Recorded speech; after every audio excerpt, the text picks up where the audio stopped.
You welcome to Only Study by H Mishra. आज मैं आप लोगों के साथ मस्तिष्क के बारे में वह जानकारी शेयर कर रहा हूँ जो मैंने कई किताबों से स्टडी किया है। अगर मेरी जानकारी आपको अच्छी लगे तो मेरे channel only study by H Mishra को सब्सक्राइब कर लें और साथ ही बेल आइकॉन को भी दबा दें, जिससे मैं और भी कई ज़ूलॉजिकल टॉपिक्स आपके साथ शेयर कर सकूं। ऐसा होता है मनुष्य का मस्तिष्क।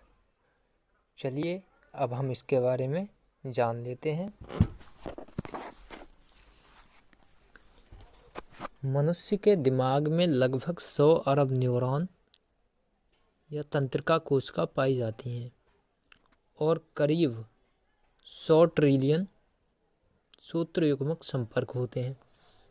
जब हम पैदा होते हैं तो हमारे मस्तिष्क में उपस्थित 100 बिलियन से ज़्यादा एक्टिव न्यूरॉन्स उपस्थित होते हैं, इसलिए बच्चे की सीखने की क्षमता बहुत अधिक होती है। बचपन में बच्चे को यदि एक से अधिक कार्य या भाषाएं सिखाई जाएं, तब भी वह आराम से सीख सकता है। 100 बिलियन न्यूरॉन्स उपस्थित होने के कारण बच्चे को अलग से एफर्ट डालने की ज़रूरत नहीं होती, लेकिन 13 वर्ष बाद ये सब बंद हो जाता है, क्योंकि हमारे मस्तिष्क में बने न्यूरल पाथवे बंद होने लगते हैं।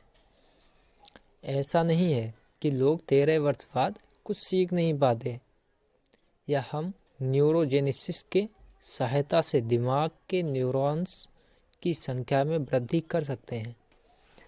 वैज्ञानिक सॉन्ग्स बोर्ड पर एक प्रयोग कर रहे थे, तब उन्होंने पाया कि चिड़ियाँ नए गाने सुन रही होती हैं। तब उनके ब्रेन में कुछ एक्टिविटी होती रहती है। जब आगे रिसर्च की गई तो उन्होंने पाया कि उनके दिमाग में इम्यून सेल्स प्रोड्यूस हो रहे होते हैं और मनुष्य के दिमाग में कुछ हिस्सों में, जैसे हिप्पोकैम्पस में, सब वेंट्रिकुलर जोन में न्यू ब्रेन सेल अर्थात न्यूरॉन्स बनते हैं।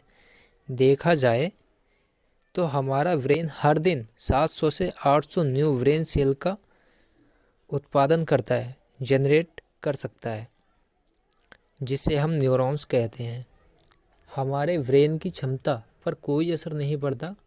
अलग अलग एक्सरसाइज हमारे ब्रेन के न्यूरॉन्स को बढ़ाती हैं, जैसे जिम में अधिक भार उठाना, स्ट्रेचिंग करने से ज़्यादा न्यूरॉन्स उत्पादित नहीं हो पाते।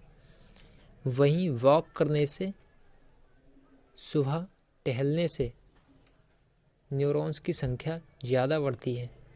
जैसे आपने देखा होगा कि ऐसे अनेक विद्वान लोग हुए, जैसे विवेकानंद, आइंस्टाइन, जो कि मीलों पैदल चलते थे, क्योंकि चलने से न केवल न्यूरॉन्स की क्षमता बढ़ती है, बल्कि उससे उनकी क्रिएटिविटी भी ज़्यादा से ज़्यादा बढ़ जाती है।